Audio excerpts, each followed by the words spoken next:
What's up, guys? Welcome back to the channel. And today I want to discuss the sad story of a toddler who reportedly died in the case of an overdose of THC, specifically THC gummies. Now, I have been doing some research on articles or stories that has involved people dying from weed-related causes. Now, of course, I know that most people who smoke weed won't die, but there are other factors, whether you have heart conditions, schizophrenia, autoimmune issues, although they say sometimes it helps, but if you have other issues, we can sometimes hurt our system if they're used in combination with issues that we already have going on. Now, my last story I did, and a couple others, a lot of people have actually reportedly died from CHS, where they're not dying from weed itself, but they're throwing up so much and they're so dehydrated and not actually rehydrating themselves. They're actually dying from a lack of potassium. So, yeah. But this case is a little bit different, a little bit sadder. Really, all of them are sad because most of them are cases of young people dying. But this one is a case of a 4-year-old dying, which, I mean, a Virginia woman is facing murder and neglect charges following the death of her 4-year-old son, which authorities say was caused by consuming THC gummies, the main active ingredient in marijuana. But medical professionals have been dubious of several similar claims in the past. A grand jury indicted 30-year-old Dorothy Clements on October 17 for the death of her son on May 8. According to the news release from Spotsylvania Sheriff's Office, 2 days before he died, the child experienced a medical emergency while at home. A grand jury indicted 30-year-old Dorothy Clements on October 17 for the death of her son on May 8. According to the news release from the Spotsylvania Sheriff's Office, 2 days before he died, the child experienced a medical emergency while at home. His condition didn't get any better, and it got to the point to where he was on life support, and the family decided to take him off, a spokesperson from the Sheriff's Office told McClatchy News. Detectives said they later learned that the child had eaten a large number of THC gummies, according to the release. The child's toxicity levels show a high level of THC, which is listed on his autopsy report as the cause of death, according to the spokesperson. They say that if the child did indeed die of a THC overdose, it would be one of the first ever cases. Despite being used by nearly 50 million Americans at least once in 2019, there are no deaths recorded from the overdose of marijuana, according to the Drug Enforcement Agency's website.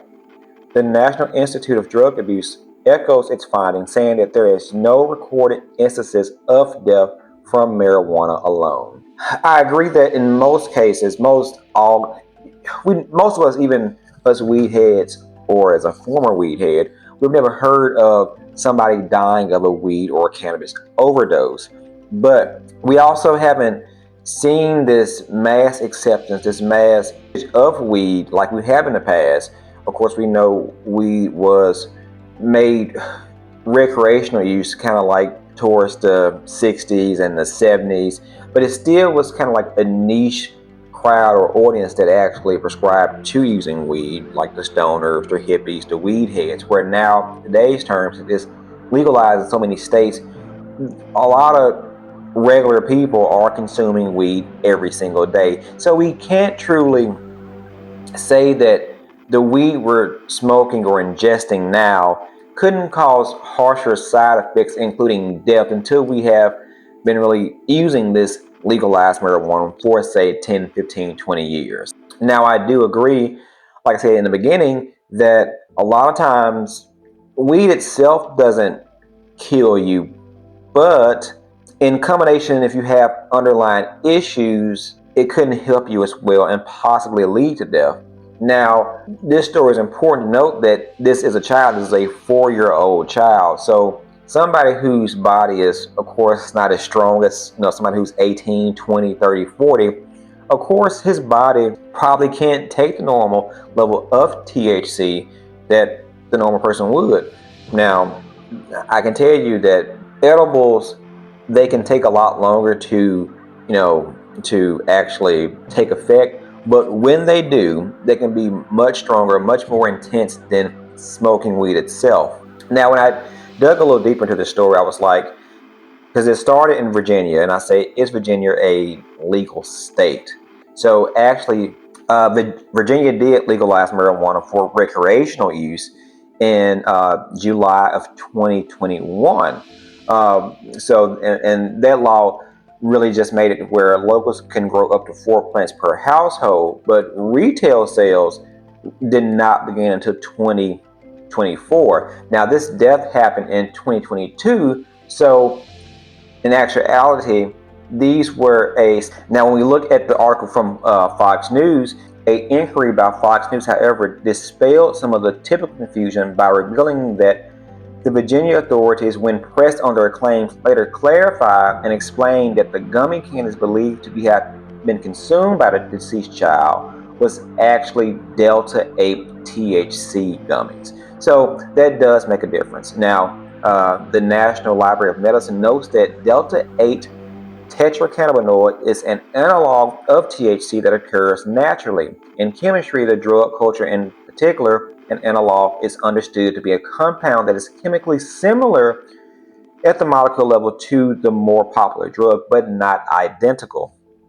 The 1980s and 1990s scares regarding designer drugs largely concern analogs, drugs that are reverse engineered to similar known drugs. So this Delta 9 thing we will see in stores, that, well, in states that are not quite legalized yet have minor legal laws. They are selling what's called these Delta 8 flower, Delta 8 gummies, where it's basically CBD with a hint of THC in it.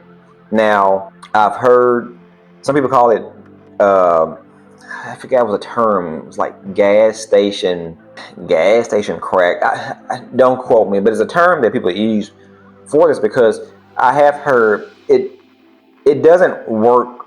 It doesn't work exactly like a real THC gum. It's almost like Spice, or the popular drug Spice that was having people on the streets acting a fool. They said these THC Delta 8 gummies can be similar to that. So think of a child ingesting these basically gas station weed gummies here, and how it might affect the brain of a 4-year-old. Now, I think this is a big issue now with legalization of weed and all the different forms that people are ingesting them. Now, typically, for years and years, people have primarily smoked weed, but now with, like I said, legalization and all these different forms of CBD and oils and Delta 8s and Delta 9s and whatsoever, and gummies and vapes, a lot of kids aren't smoking, but they're taking edibles.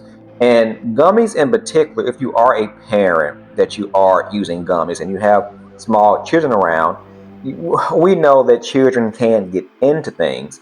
And if you aren't putting these gummies that look very similar to a Haribo's gummy bear, they're not going to know the difference, and small children get into things. So if you are in a household where you have these in your drawer, you have small kids, and they take 5, 4, 6 gummy bears, that's going to put you sometimes in not only legal trouble, but also put your child, of course, in a lot of health trouble, like this story here. Now, since laws have become lax and these things are more available to the public, we as parents have to be very careful on where these things are in our household so our kids don't get them in their possession.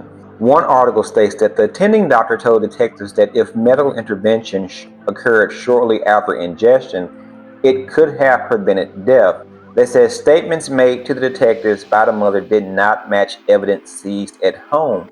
Detectives reportedly found an empty gummy jar in the house, according to Washington, D.C.-based NBC affiliate WRC-TV.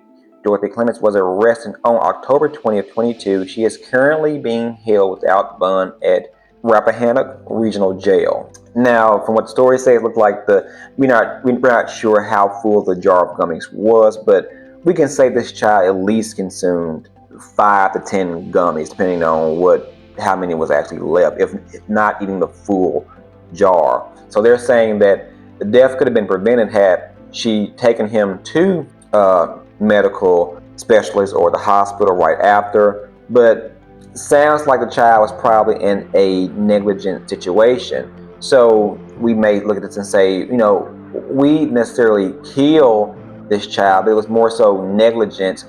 And also, I believe they said in one of the articles that he died from cardiac arrest, which is the big thing. If you have heart issues, whether you're a child or you're an adult, sometimes weed can tend to affect your heart rate.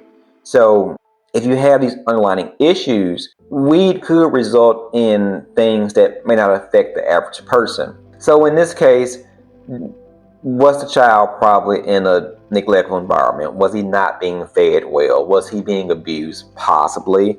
It's very well so. But we do know that he had this large amount of THC gummies in his home. And I wouldn't say this story is really a attack on weed and saying, oh, weed may kill you. But if you are going to choose to consume weed, especially edibles, and if you have small children, you are an adult, you can do what you want to do, but we want to make sure these things are safe in our home so our kids don't get access to them, or you may end up like this case right here. So, brief, sad story.